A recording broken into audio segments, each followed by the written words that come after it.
What we are talking about today is the cinematic equivalent of what in the journalism world is called a fluff piece. A creative output that carries little critical thinking, prioritizes light-hearted entertainment alone, and as long as it isn't actively working to whitewash something nefarious, is mostly harmless. This fluff piece is not an unwelcome addition to pop culture, really. However, as the main character of this film is given to deride someone's sartorial choice, it isn't groundbreaking. Let us talk about the Anne Hathaway, Emily Blunt, Meryl Streep, and Stanley Tucci star of The Devil Wears Prada 2, now in movie theaters. Hello, my name is Sucharita. If you are new to this channel, welcome. Here you will find movie reviews, loads of interviews, and some live stream podcast things I do with fellow film critics, and other such film related things. If you like what is presented to you here today, please take 4 seconds from your time and subscribe to the channel. Do you know her? Do I know her? I'm Andy Sachs. Andrea. She was one of the Emilys. One of the what? David Frankel returns to direct the sequel 20 years after the first movie broke all kinds of box office records. It was optioned for a TV series, turned into a musical stage play, and made Lauren Weisberger, from whose book it was adapted, super rich, I assume. This time too, the story is very simple. Andy, despite being a successful and award-winning journalist, is out of a job because this is 2026, and journalism, as Miranda Priestly later refers to it, is the sinking Titanic. Stars align and Andy finds herself back at the magazine Runway, once again working for Miranda. Runway is going through its own PR crisis, having accidentally promoted a fast fashion brand named Speed Fash. Apparently, no one at Runway realized the true nature of Speed Fash and ran with the incriminating piece despite the company's name being, Speed Fash. Andy, now as the features editor at Runway, might just save the day for everybody. But as the saying goes in Hindi/Urdu, bakre ki maa कब तक खैर मनाएगी? The existential crisis around journalism comes for Runway. Will Andy be able to save the magazine and finally win Miranda's approval? The fact that this film feels like a fluff piece is a little bit of irony lost on the filmmaker and returning writer Aline Brosh McKenna, because Anne Hathaway as Andy in this film, her whole thing at Runway is to steer the magazine away from fluff pieces toward more serious journalism. Now, at no point we're actually ever made privy to what exactly Andy is writing, but one assumes at least part of it is a takedown of fast fashion, or speed fash. Miranda's primary assistant, this time played by the striking Simone Ashley.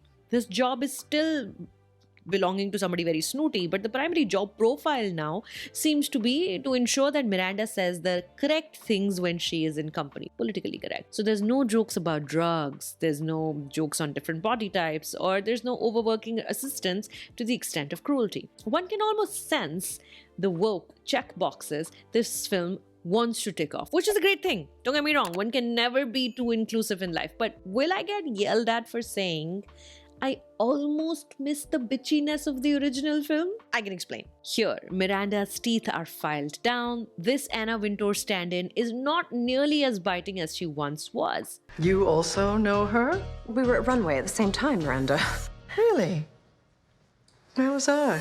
The curtains that were peeled back in 2006 for the whole world to peek behind. Now, you see, they've stayed that way for the last 20 years because thanks to social media and other narratives, copycats, films, series, nothing you see in this film now feels particularly spectacular, awe-inspiring, or controversial in the very least. Andy has more power, she has more life experience, and a much more refined sense of style as a character, so the stakes are not nearly high enough for her. Emily Blunt as Emily Charlton now works at Dior. She's in retail, so she's not directly competition to Andy, which was one of the main things of the original film. A real, maybe kinda sorta conflict presents itself about 45 minutes into this screenplay, until which time the story in essence, resembles more a Friends episode from 1999 than something worthy of being the biggest film in the world in 2026. 1 plus 1 is always 2 in this universe. Some jokes feel even laborious, and not one curveball curves enough for you to crane your neck along with it. But hey, the fashion is fashioning. Anne Hathaway's high-pitched performance is working hard. And at least this time, Andy does not have to decide between her boyfriend and her female boss. I am the new features editor at Runway. No, you are not. Yeah, we are all so thrilled. Of course, there is the parade of supporting actors here to entertain you. Justin Theroux is a perennially tickled billionaire Benji. Benji is an amalgam of Elon Musk and Jeffrey Bezos. George Clooney's Lake Como home shows up where Benji lives. It makes you all kinds of envious, even though George Clooney himself is not in this film. Kenneth Branagh is in this film. There's 3 scenes he has with Meryl Streep. He plays Miranda's partner. An elaborate song performance is carried out by Lady Gaga. Donatella Versace gets yelled at by Emily Blunt. PJ Novak walks around ruefully. And more beautiful guests appear in even more beautiful European locations throughout this film. The Devil Wears Prada 2 is not entirely vapid, but it also isn't particularly groundbreaking either. There's a shadow of what it could have been. Maybe it was trying to address 2 very important issues of our time via comedy. 1, the death of serious journalism, and 2, the excesses of high fashion industry, and how the adverse effects of both these are felt almost exclusively by women who try to bring about change in the power structures and hierarchies of the world. However,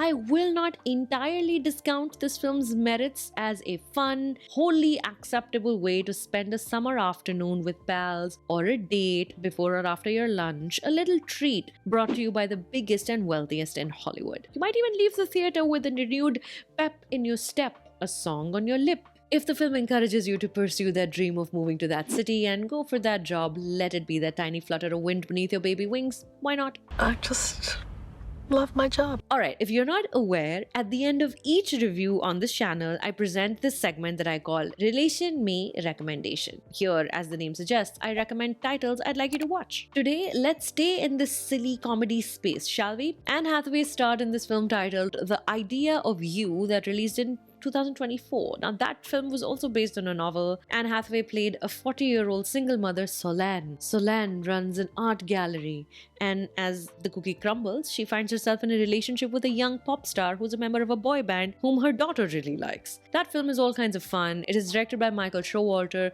who also made Kumail Nanjiani's The Big Sick, an incredible movie. Incidentally, Showalter and Hathaway are coming together again. Their next film is titled, it's a thriller, it's called Verity. Once again, that also is based on a book, and Anne Hathaway is also coming in Christopher Nolan's Odyssey this summer. But until then, check out The Idea of You. The idea here on this YouTube channel is to keep things independent from corporate and political pressures. You understand. Now, if you want to support this cause, you can become a paying channel member. Join this channel. If your name is on the screen right now, that means you are a member, and I thank you for your support. If you cannot become a member right now, that's perfectly fine too. Just please make sure you're subscribed to the channel so the platform continues to grow. So click right here for last week's review of the movie Michael, and right here if you see my face, touch that and you can subscribe to the channel. My name is Sucharita. Thank you for stopping by.